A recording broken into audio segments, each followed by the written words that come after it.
Friends, आपके साथ भी अक्सर ऐसा होता होगा कि जिस भी स्पॉट से आप कोई ट्रेड लेते होंगे, उस स्पॉट से लेने के बाद प्राइस आपकी एक्सपेक्टेड डायरेक्शन में मूवमेंट ना देके अपोजिट साइड मूवमेंट देना स्टार्ट करता है और पोर्टफोलियो में हमें डीप रेड पोर्टफोलियो दिखना शुरू हो जाता है।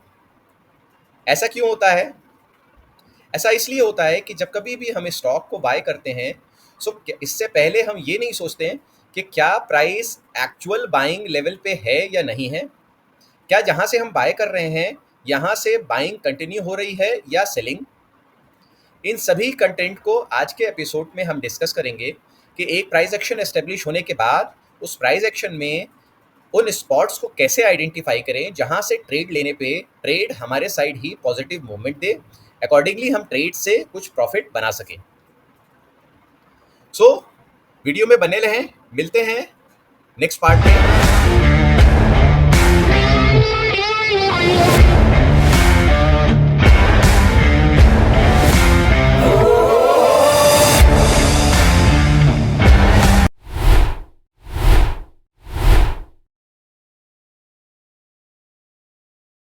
हाय friends, welcome to let's trade stocks.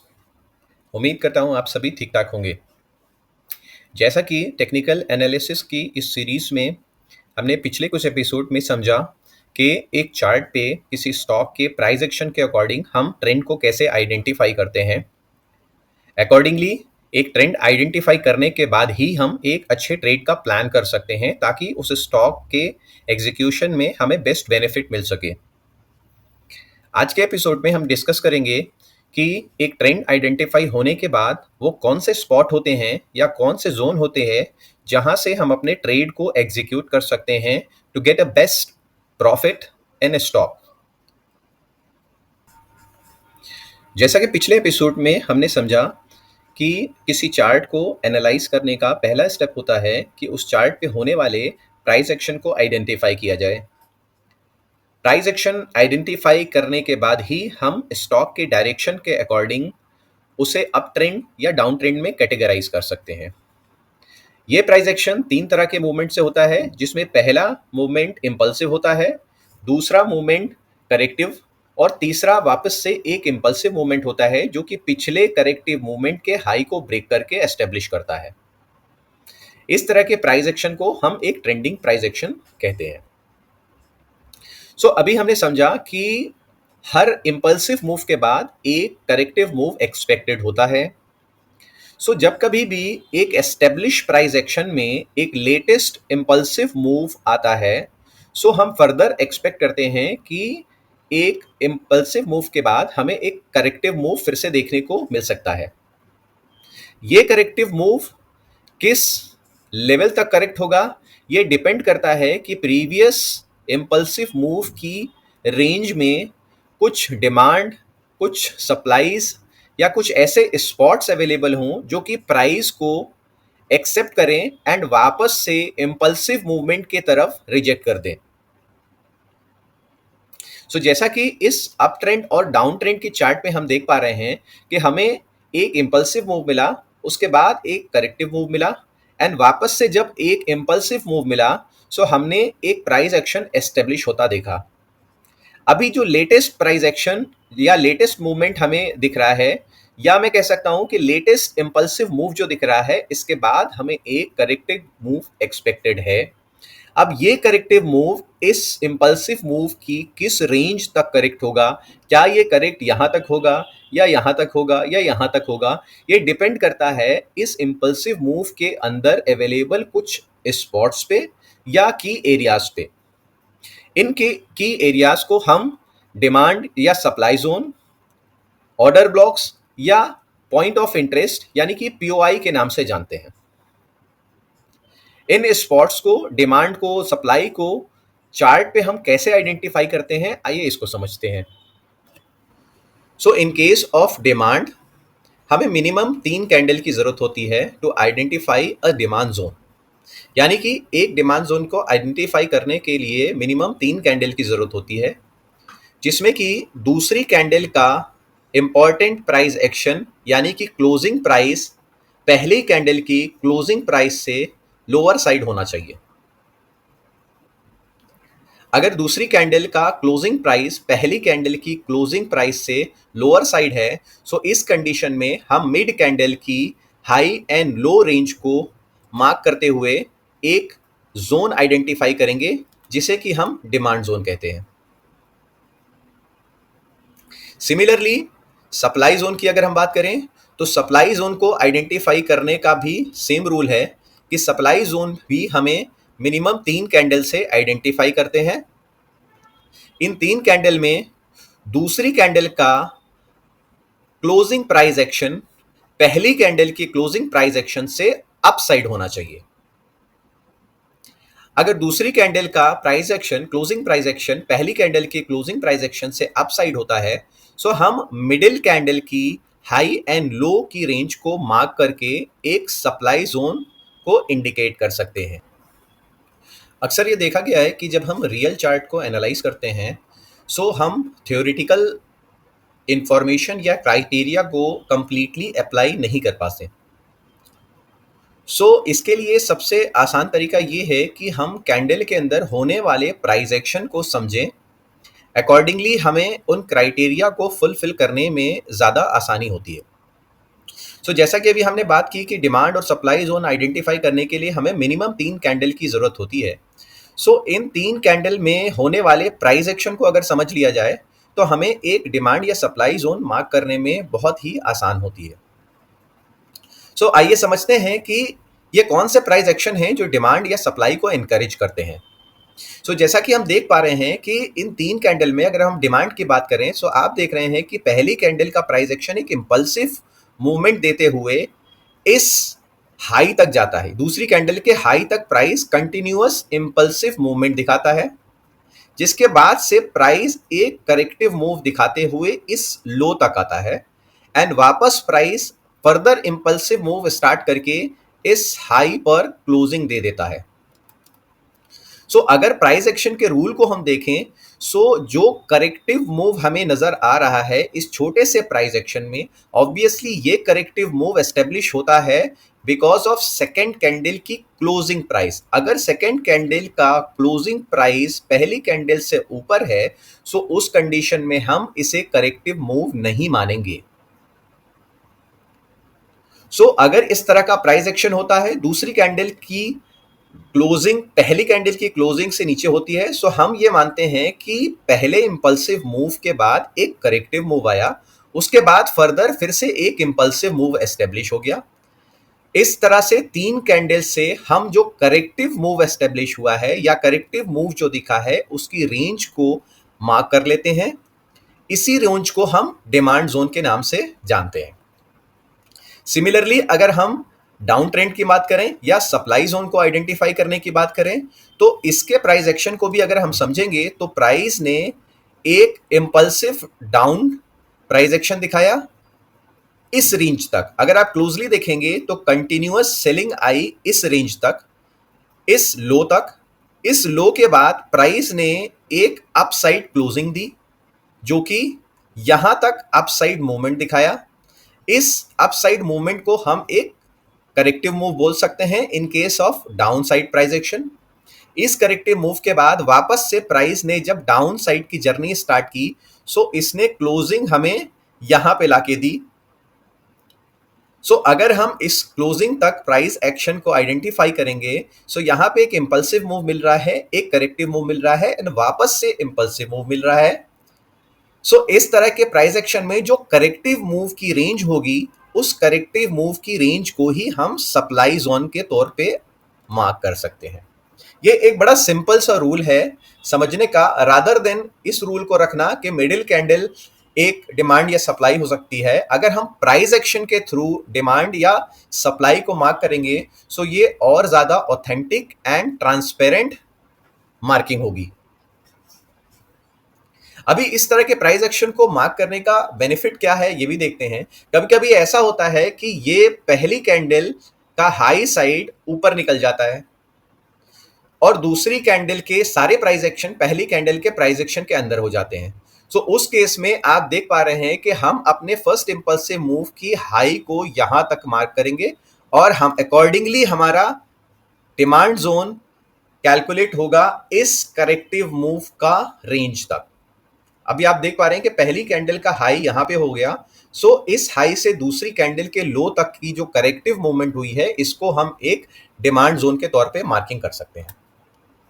इसको जब हम रियल चार्ट पे एनालाइज करेंगे तो और अच्छे से समझेंगे। आइए एक रियल चार्ट से हम कुछ डिमांड जोन को आइडेंटिफाई करने की कोशिश करते हैं, इसके साथ साथ कुछ सप्लाई जोन को भी आइडेंटिफाई करेंगे। जैसा कि एक ये चार्ट हम देख पा रहे हैं टाटा स्टील का है। अगर हम अपने प्राइस एक्शन को यहाँ से स्टार्ट करें, हम देख पा रहे हैं कि स्टॉक ने एक कंटिन्यूअस इम्पल्सिव मूव दिखाया है टिल दिस लेवल। अभी हमारा एक इम्पल्सिव मूव एस्टेब्लिश होता हुआ दिख रहा है जो कि इस स्टार्ट पॉइंट से इस एंड पॉइंट तक एस्टेब्लिश हुआ है। इस इम्पल्सिव मूव के अंदर हमें अब कुछ डिमांड जोन को आइडेंटिफाई करना है। डिमांड जोन को आइडेंटिफाई करने का सबसे सही तरीका यह है कि हम स्टार्ट पॉइंट से डिमांड जोन को आइडेंटिफाई करना शुरू करें अपने रूल्स और क्राइटेरिया के अकॉर्डिंग। जैसा कि हम देख पा रहे हैं कि हमारी पहली, दूसरी और तीसरी कैंडल जो है एस्टेब्लिश होने के बाद हम अपने रूल को अप्लाई कर सकते हैं कि मिड कैंडल की जो रेंज है वो कैंडल की रेंज हमारा एक डिमांड जोन क्रिएट कर रही है। ये देखिए, ये हमारी हाई टू लो अगर हम ये रेंज को मार्क करते हैं तो ये हमारा एक पहला डिमांड जोन आइडेंटिफाई हो जाता है। अकॉर्डिंगली हमारी दूसरी, तीसरी और चौथी कैंडल को जब हम देखेंगे तो ये एक इम्पल्सिव मूव दे रही है। उसके बाद हम फर्दर कैंडल को ऐसे ही एनालाइज करते हुए आगे बढ़ते हैं। अभी आप देख पा रहे हैं कि एक करेक्टिव मूव यहां तक आया है, उसके बाद से हमें कंटिन्यूअसली हाई कैंडल बनती हुई दिख रही है और कोई भी हमें एक करेक्टिव मूव नहीं दिखाया। ये प्राइस एक्शन को अगर आप देखेंगे, अगर प्राइस को देखें तो यहां से एक इंपल्सिव मूव स्टार्ट हुआ, उसके बाद एक करेक्टिव मूव स्टार्ट हुआ, उसके बाद से जो इंपल्सिव मूव शुरू हुआ है वो कंटिन्यूअस अपसाइड रहा है टिल दिस कैंडल। इस कैंडल के बनने के बाद जो नेक्स्ट कैंडल बन रही है उसके सारे प्राइस एक्शन पिछली कैंडल के प्राइस एक्शन से लोअर साइड हैं। हम ये कह सकते हैं कि इस कैंडल के प्राइस एक्शन के बाद एक corrective move up to this level आया और उसके बाद वापस से मेरा एक इंपल्सिव मूव एस्टेब्लिश हो गया टिल यहाँ। जैसा कि हमने दूसरे रूल में समझा था कि जो भी हमारा करेक्टिव मूव होगा उसको एक हम डिमांड के तौर पे मार्क कर सकते हैं। यहाँ पे हमारा एक दूसरा डिमांड जोन आइडेंटिफाई होता है। अकॉर्डिंगली प्राइस जब ऊपर चलना शुरू करता है, ये स्टॉप के बाद से हम देखते हैं कि अगली कैंडल ने सारे प्राइस एक्शन जो हैं पिछली कैंडल से लोअर साइड बनाए। हम ये कह सकते हैं कि इस हाई के बाद स्टॉक में एक करेक्टिव मूव दिखा। ये करेक्टिव मूव एस्टेब्लिश होता है दूसरी कैंडल की क्लोजिंग से। ये करेक्टिव मूव यहाँ से आने के बाद स्टॉक वापस से एक इम्पल्सिव मूव दिखाते हुए हाई कैंडल बनाता हुआ यहाँ तक पहुँचता है। इस कंडीशन में जो हमें फ्रेश करेक्टिव मूव बनता हुआ दिख रहा है, इस करेक्टिव मूव को भी हम एक डिमांड के तौर पे मार्क कर सकते हैं। फर्दर जब प्राइस यहाँ पे आया, यहाँ पे आने के बाद हम देख रहे हैं कि प्राइस वापस से एक करेक्टिव मूव दिखाता है। इस करेक्टिव मूव दिखाने के बाद प्राइस वापस से इंपल्सिव मूव देना शुरू करता है जो कि कंटिन्यूअस यहाँ तक किया आया है। इस कंडीशन में इस करेक्टिव मूव को हम एक डिमांड की रेंज आइडेंटिफाई और कर सकते हैं। यानी कि ये हमारा एक चौथा डिमांड एस्टेब्लिश होता है। आई होप आपको एक इंपल्सिव मूव के अंदर डिमांड को आइडेंटिफाई करने के रूल्स अच्छे से समझ में आ गए होंगे। आइए एक बार सप्लाई को आइडेंटिफाई करने की कोशिश करते हैं। जैसा कि सिमिलर चार्ट को अगर हम ऑब्जर्व करें हम देख पा रहे हैं कि यहां से लेके प्राइस ने कंसिस्टेंटली डाउन साइड मूवमेंट दिखाया है। इस डाउन साइड मूवमेंट को अगर हम एक इंपल्सिव डाउन साइड मूवमेंट के तौर पे मार्क करें और इस इंपल्सिव डाउन साइड मूवमेंट के अंदर कुछ सप्लाई जोन आइडेंटिफाई करना चाहें, उस कंडीशन में हमारा start point of impulsive move से हम कैंडल दर कैंडल एनालाइज करना शुरू करेंगे। रूल हमारा क्या बोलता है कि हमें मिनिमम 3 कैंडल्स चाहिए होती हैं to identify a supply.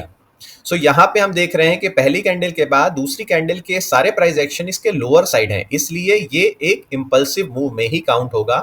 Corrective move हमें अभी तक नहीं दिखा है। सो ये प्राइस यहाँ से स्टार्ट होके यहाँ तक एक इम्पल्सिव डाउनसाइड मूवमेंट दिखाता हुआ दिखा।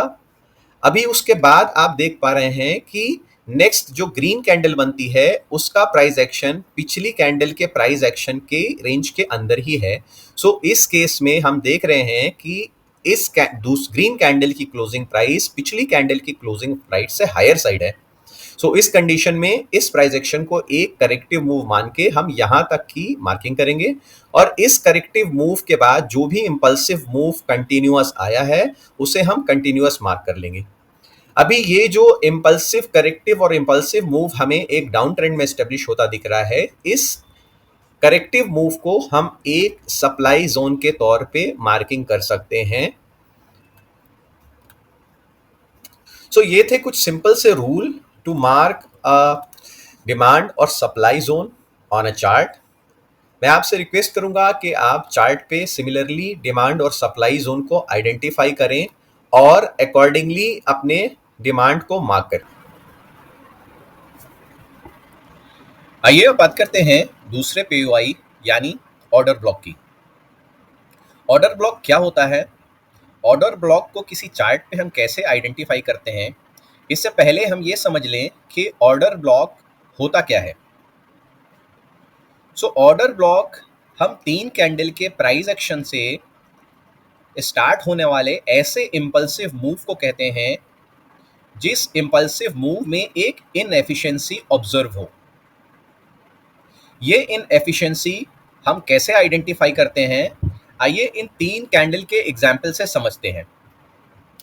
सो जैसा कि आप देख रहे हैं कि प्राइस एक डाउन ट्रेंड में मूवमेंट दे रहा था और सडनली प्राइस ने एक इम्पल्सिव मूव फॉर्म किया।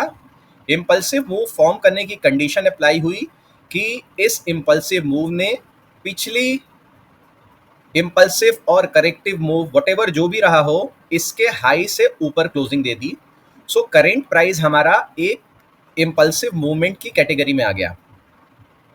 सो अभी ये एक इम्पल्सिव प्राइस मूवमेंट जहां से ओरिजिनेट होता है वहां से हम 3 कैंडल को आइडेंटिफाई करते हैं, जिसमें पहली कैंडल का हाई तीसरी कैंडल के लो के बीच एक गैप क्रिएट होता है जिसे हम फेयर वैल्यू गैप या एक इम्बैलेंस्ड प्राइस एक्शन कहते हैं। मैं एक बार फिर से रिपीट करता हूं कि ऑर्डर ब्लॉक 3 कैंडल के प्राइस एक्शन से जनरेट होने वाला एक ऐसा इम्पल्सिव मूव है जो कि एक इम्बैलेंस प्राइस मूवमेंट को इंडिकेट करता है। ये इम्बैलेंस प्राइस मूवमेंट हम कैंडल पर आइडेंटिफाई ऐसे कर सकते हैं कि पहली कैंडल का हाई प्राइस तीसरी कैंडल के लो प्राइस के बीच एक गैप जनरेट करेगा जिसे हम फेयर वैल्यू गैप कहते हैं। ये गैप जनरेट होने के बाद जो पहली कैंडल की हाई और लो की रेंज होगी इसको ही हम एक ऑर्डर ब्लॉक कह सकते हैं। सो ऑर्डर ब्लॉक का एक इम्पॉर्टेंट क्राइटेरिया है कि जिस भी कैंडल से हम ऑर्डर ब्लॉक आइडेंटिफाई करेंगे उस कैंडल के बाद तीसरी कैंडल में एक इम्बैलेंस या गैप होना बहुत ज़रूरी है। इन एनी केस अगर तीसरी कैंडल का लो प्राइस पहली कैंडल के हाई प्राइस को कहीं से भी स्वाइप करता है या टेस्ट करता है, सो इन दैट केस ये हमारा एक वैलिड ऑर्डर ब्लॉक नहीं कहलाएगा। सिमिलरली अगर हम डाउन ट्रेंड की बात करें तो डाउन ट्रेंड में भी ऑर्डर ब्लॉक सिमिलर क्राइटेरिया से आइडेंटिफाई किया जाता है कि जिस किसी भी ओरिजिन पॉइंट से एक डाउन साइड का इम्पल्सिव मूव स्टार्ट होता है, उस इम्पल्सिव मूव में मिनिमम 3 कैंडल को हम आइडेंटिफाई करेंगे जिसमें कि पहली कैंडल का लो और तीसरी कैंडल का हाई एक गैप दिखाएगा। ये गैप हम फेयर वैल्यू गैप कह सकते हैं। इस गैप के जनरेट होने के बाद हम पहली कैंडल के हाई एंड लो की रेंज को मार्क करेंगे जिसे हम एक negative fair value gap, negative order block के नाम से जानेंगे। वैसे तो ये ऑर्डर ब्लॉक और फेयर वैल्यू गैप का कॉन्सेप्ट एक एडवांस टेक्निकल एनालिसिस की कैटेगरी में आता है। ये एनालिसिस का एक अपना सेगमेंट है जिसे हम स्मार्ट मनी ट्रेडिंग कॉन्सेप्ट कहते हैं। स्मार्ट मनी ट्रेडिंग कॉन्सेप्ट क्या होता है, एडवांस टेक्निकल एनालिसिस उसके थ्रू कैसे करते हैं, इसको हम आगे आने वाले एपिसोड में डेफिनेटली करेंगे। और हम समझेंगे कि स्मार्ट मनी कॉन्सेप्ट के थ्रू हम किसी स्टॉक को किस तरह से एनालाइज कर सकते हैं। ये स्मार्ट मनी कॉन्सेप्ट बहुत ही एक्सट्रीम और एडवांस लेवल का एनालिसिस होता है जिसके थ्रू सारे प्राइस एक्शन एकदम एक्यूरेटली हम आइडेंटिफाई कर सकते हैं। लेकिन अपने इस करेंट प्राइस एक्शन के एनालिसिस में, अगर इस प्राइस एक्शन के एनालिसिस में अगर हम order block, fair value gap या डिमांड सप्लाई जोन के कॉन्सेप्ट को क्लब करके अपने चार्ट को एनालाइज करते हैं, सो ये भी एक अच्छा रिजल्ट देता है to get a best benefit from any stocks. So order block को समझना बहुत ही ज़्यादा ज़रूरी है। अगर हम डिमांड जोन या ऑर्डर ब्लॉक को कंपेयर करेंगे, सो ऑर्डर ब्लॉक ज़्यादा इफेक्टिव होता है in comparison to demand zone. किसी इम्पल्सिव प्राइस एक्शन में अगर हम एक डिमांड जोन आइडेंटिफाई करते हैं, सो उसे ट्रेड करने के लिए हमें एक एडिशनल कंफर्मेशन की ज़रूरत पड़ती है। वहीं अगर एक इम्बैलेंस प्राइस मूवमेंट के साथ कोई ऑर्डर ब्लॉक ऑब्जर्व होता है, सो वहाँ पे उस ऑर्डर ब्लॉक को हम नेकेड ट्रेड भी कर सकते हैं। यानी कि जैसे ही प्राइस ऑर्डर ब्लॉक पे अप्रोच करता है, वहाँ पे हम ट्रेड एग्जीक्यूट कर सकते हैं।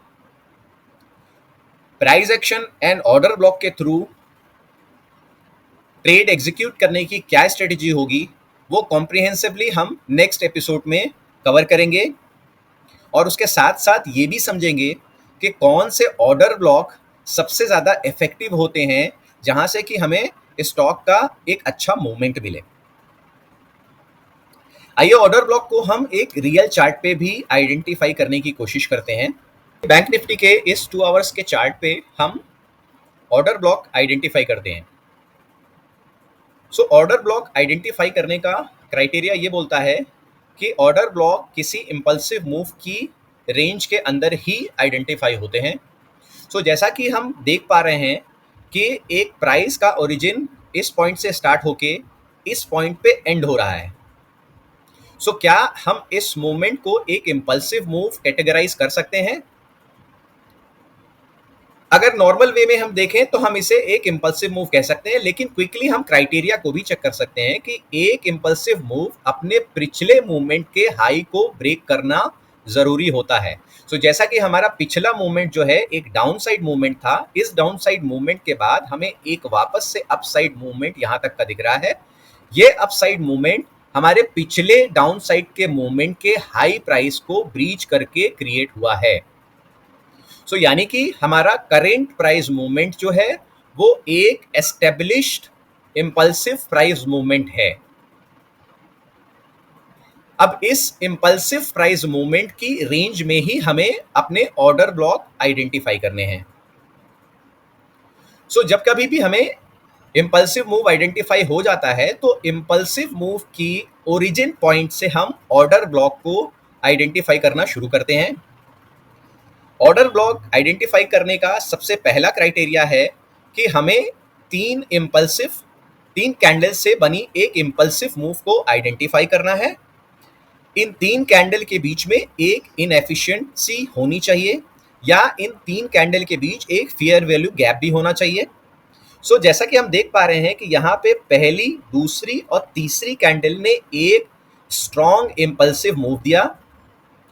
इस इम्पल्सिव मूव के देने के साथ साथ हम देख पा रहे हैं कि पहली कैंडल का हाई प्राइस और तीसरी कैंडल के लो प्राइस के बीच एक गैप भी हमें दिख रहा है, यानी कि एक फेयर वैल्यू गैप भी हमें ऑब्जर्व हो रहा है जो कि इनएफिशिएंसी इंडिकेट करता है। जैसे ही इन तीनों कैंडल के बीच हमें एक इनएफिशिएंसी आइडेंटिफाई होती है, हम पहली कैंडल की हाई एंड लो की रेंज को मार्क करते हुए एक ऑर्डर ब्लॉक एस्टेब्लिश कर लेते हैं। सो आई थिंक ये एक बहुत अच्छा एग्जाम्पल है ऑर्डर ब्लॉक आइडेंटिफाई करने का। ऑर्डर ब्लॉक के लिए 3 कैंडल का होना बहुत ज़रूरी है, जिसमें तीनों कैंडल के बीच एक इनएफिशिएंसी या फेयर वैल्यू गैप का होना भी ज़रूरी है। फेयर वैल्यू गैप आइडेंटिफाई करने के बाद जो पहली कैंडल की रेंज होगी वो हमारी एक ऑर्डर ब्लॉक कहलाएगी। यानी कि जब कभी भी फ्यूचर में प्राइस इस लेवल को अप्रोच करेगा, तो हम एक्सपेक्ट करेंगे कि इस लेवल से प्राइस टकरा के वापस एक फ्रेश इंपल्सिव मूव स्टार्ट कर सकता है। सो ये तो हमारा एक पहला ऑर्डर ब्लॉक हुआ। एक इंपल्सिव मूव के अंदर मल्टीपल ऑर्डर ब्लॉक भी हो सकते हैं, जैसा कि हम इस इंपल्सिव मूव में देख रहे हैं कि यहां से लेके यहां तक हमारा एक कंटिन्यूअस इंपल्सिव मूव दिख रहा है।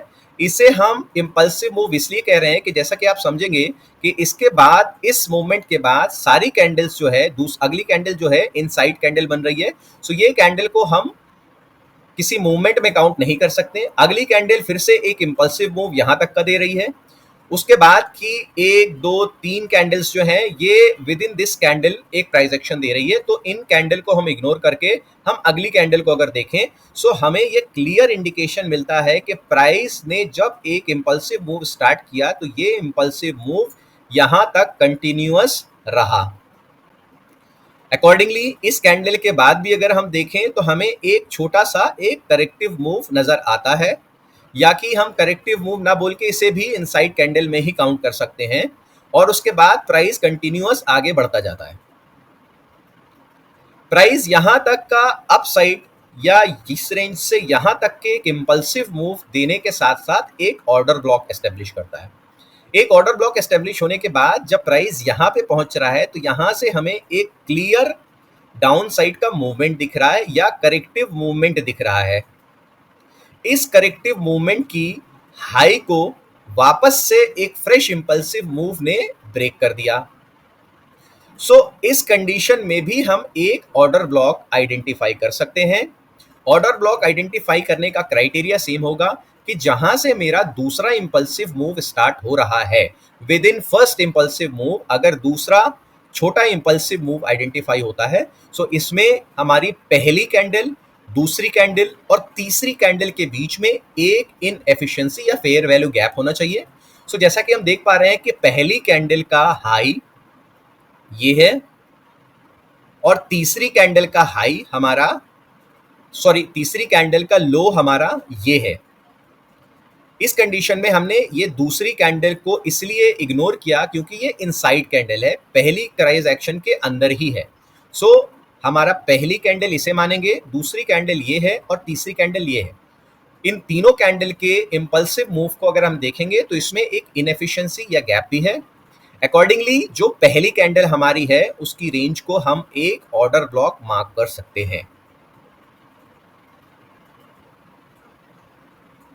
सो आई होप आपने अपसाइड इंपल्सिव मूव के अंदर ऑर्डर ब्लॉक को कैसे आइडेंटिफाई करते हैं इसको अच्छे से समझ लिया होगा। आइए क्विकली एक डाउन साइड के इंपल्सिव मूव से हम ऑर्डर ब्लॉक आइडेंटिफाई करने को भी देख लें। सो जैसा कि हम देख रहे हैं कि हमारा एक डाउन साइड का ओरिजिन पॉइंट अगर हम ये आइडेंटिफाई करें, मान लीजिए कि ये प्राइस का डाउन साइड इस पॉइंट से स्टार्ट होता है और स्टार्ट होने के बाद ये प्राइस कंसिस्टेंटली एक डाउन साइड मूवमेंट दिखाता है अप टू दिस लेवल। सो यहाँ पे हम ये कह सकते हैं कि इस इम्पल्सिव मूव का ओरिजिन पॉइंट ये है और इस इम्पल्सिव डाउन साइड मूवमेंट का एंड पॉइंट ये है। सो हमें चार्ट पे एक डाउन साइड का क्लियर इम्पल्सिव मूव होता दिख रहा है। अभी हमें इसी इम्पल्सिव मूव के अंदर ऑर्डर ब्लॉक्स आइडेंटिफाई करने हैं। ऑर्डर ब्लॉक आइडेंटिफाई करने का रूल सिंपल है। हम इम्पल्सिव मूव के ओरिजिन पॉइंट से ऑर्डर ब्लॉक आइडेंटिफाई करना शुरू करते हैं, जिसमें सबसे पहला क्राइटेरिया है कि हमें 3 इम्पल्सिव कैंडल्स आइडेंटिफाई करनी है जिनके बीच में एक फेयर वैल्यू गैप या इम्बैलेंस प्राइस मूवमेंट होना चाहिए। सो अगर मैं पहली कैंडल को देख पा रहा हूं, सो पहली कैंडल एक नेगेटिव कैंडल है। दूसरी कैंडल का सारे प्राइस एक्शन पहली कैंडल के प्राइस एक्शन से ऑलमोस्ट लो साइड दिख रहे हैं। सो हमें दूसरी कैंडल से भी एक इम्पल्सिव मूव होने का इंडिकेशन मिल रहा है। तीसरी कैंडल जो है दूसरी कैंडल की इनसाइड कैंडल बना रही है, तो इस कैंडल को हम इग्नोर करेंगे और तीसरी कैंडल में काउंट नहीं करेंगे। सो हमारी पहली कैंडल ये हो गई, दूसरी कैंडल ये हो गई और तीसरी कैंडल हमारी ये हो गई। 3 कैंडल आइडेंटिफाई करने के बाद हम इनएफिशिएंसी को आइडेंटिफाई करते हैं। अगर हम इनएफिशिएंसी को आइडेंटिफाई करें सो पहली कैंडल का लो प्राइस जो है और तीसरी कैंडल के हाई प्राइस के बीच में एक बड़ा गैप हमें दिख रहा है, यानी कि एक बड़ा फेयर वैल्यू गैप हमें दिख रहा है। सो अकॉर्डिंगली हम पहली कैंडल की रेंज को एक ऑर्डर ब्लॉक के तौर पे मार्क कर सकते हैं। अभी ये इंपल्सिव मूव डाउन साइड का कंटिन्यू रह रहा है इस प्राइस रेंज तक। इस प्राइस रेंज पे आने के बाद प्राइस ने वापस कुछ करेक्टिव मूव दिखाया जो कि यहां तक के मूवमेंट को एस्टेब्लिश करता दिख रहा है। अभी यहां पे एक करेक्टिव मूव आने के बाद हम वापस देख रहे हैं कि प्राइस ने फिर से एक इंपल्सिव मूव दिया जो कि यहां तक एंड हुआ। सो अभी दोबारा हमें इस बड़े इंपल्सिव मूव के अंदर होने वाले छोटे इंपल्सिव मूव में ऑर्डर ब्लॉक आइडेंटिफाई करना है। सो जैसा कि इस छोटे इंपल्सिव मूव का ओरिजिन पॉइंट यहाँ है, सो यहाँ से हम 3 कैंडल काउंट करेंगे, पहली, दूसरी और तीसरी। इन तीनों कैंडल के बीच में एक इनएफिशिएंसी होनी चाहिए। इनएफिशिएंसी को आइडेंटिफाई करने के लिए हमें पहली कैंडल के लो को देखना है और तीसरी कैंडल के हाई को देखना है। इन दोनों कैंडल्स के बीच में एक गैप होना चाहिए। सो अगर हम देख पा रहे हैं सो यहाँ पे पहली कैंडल के लो के बाद तीसरी कैंडल के हाई के बीच में गैप्स तो दिख रहे हैं, लेकिन ये गैप एक आगे फर्दर कैंडल से कुछ फिल्स भी हो गए हैं, कुछ फिल हो गए हैं। सो अभी ये गैप हम यहाँ से काउंट ना करके हम इस कैंडल के बीच से करेंगे। सो यानी कि इन एक्चुअल अभी हमारी पहली कैंडल ये हुई, दूसरी कैंडल ये हुई और तीसरी कैंडल हमारी ये हुई, जिसके बीच में एक इनएफिशिएंसी क्रिएट हो रही है या फेयर वैल्यू गैप है। अकॉर्डिंगली हम पहली कैंडल की रेंज को एक ऑर्डर ब्लॉक मान के मार्किंग कर सकते हैं।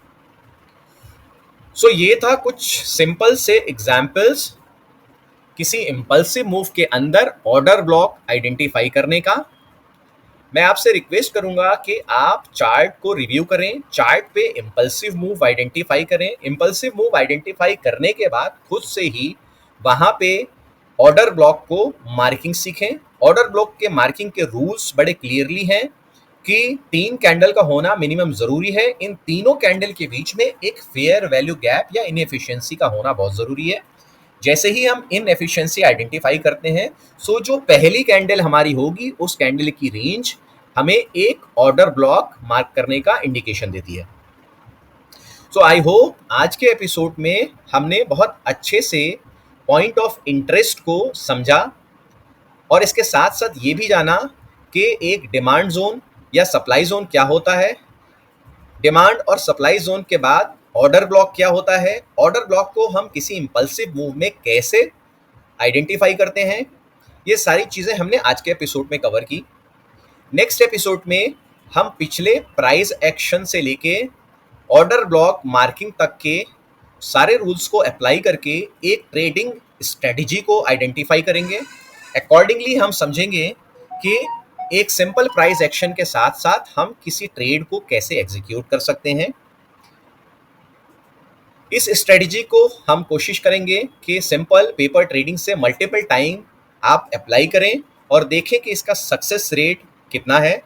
एक बार जब आप इस प्राइस एक्शन के रूल या स्ट्रेटजी के साथ कंफर्टेबल हो जाएंगे तब आप आगे फर्दर रियल ट्रेड एग्जीक्यूट कर सकते हैं।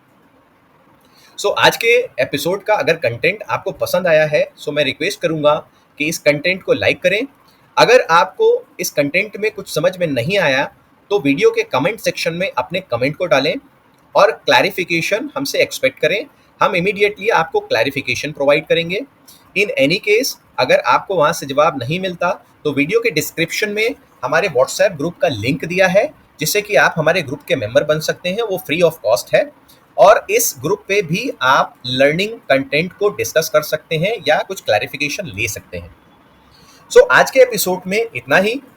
मिलते हैं नेक्स्ट एपिसोड में कुछ नई और इंफॉर्मेटिव वीडियोस के साथ। तब तक के लिए take care and all the best.